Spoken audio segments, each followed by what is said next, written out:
President Ruto, we commend you on assuming office as the President of the Republic of Kenya and the Commander-in-Chief of the Defense Forces.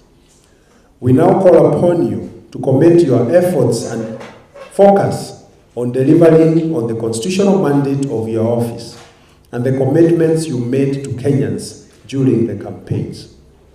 We especially ask you and your government to urgently put in place measures to, one, bring down the cost of living, which has spiraled to unmanageable levels and is driving Kenyans into desperation.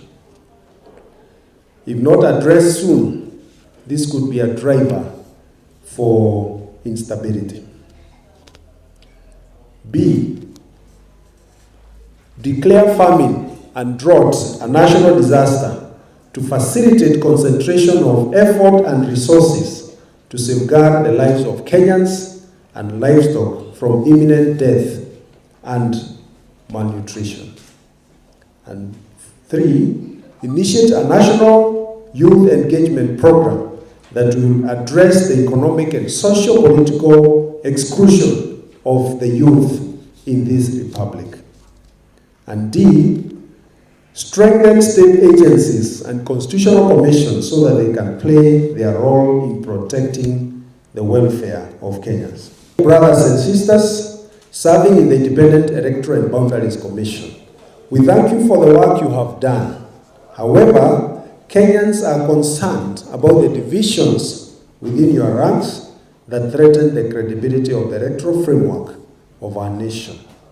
We implore you to resolve your differences in the context of dialogue and mediation. We all participated in the process of the Building Bridges initiative, and there were many changes that were proposed, even some proposed by the Ncck with regards to the Prime Minister's position.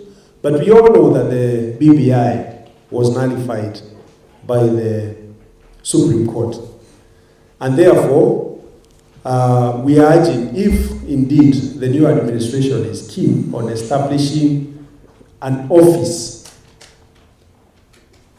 called Prime Minister of Chief Cabinet Secretary, that due process be followed, that public participation be followed, and that the relevant laws are amended to provide for it, so that we do not have this current administration beginning on a step where we'll have either the judiciary declaring this or the other position as unconstitutional.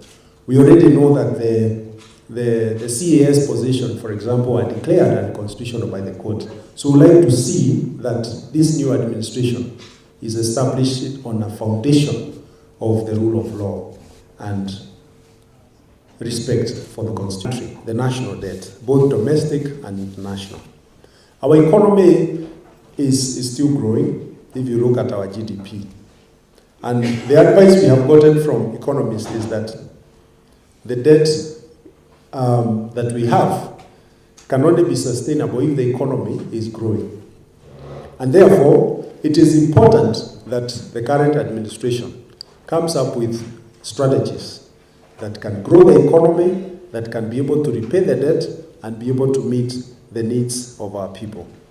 Therefore, we would like to also know what the policy of the government, the fifth administration, and will have with regard to debt. Are they proposing to borrow more money, or are they proposing to stop borrowing so that then they can deal with the old debt that is there? That is something that is in public domain, and we hope that there will be an open and transparent discussion and public participation with all Kenyans. And we hope and pray that that becomes a priority of the new administration.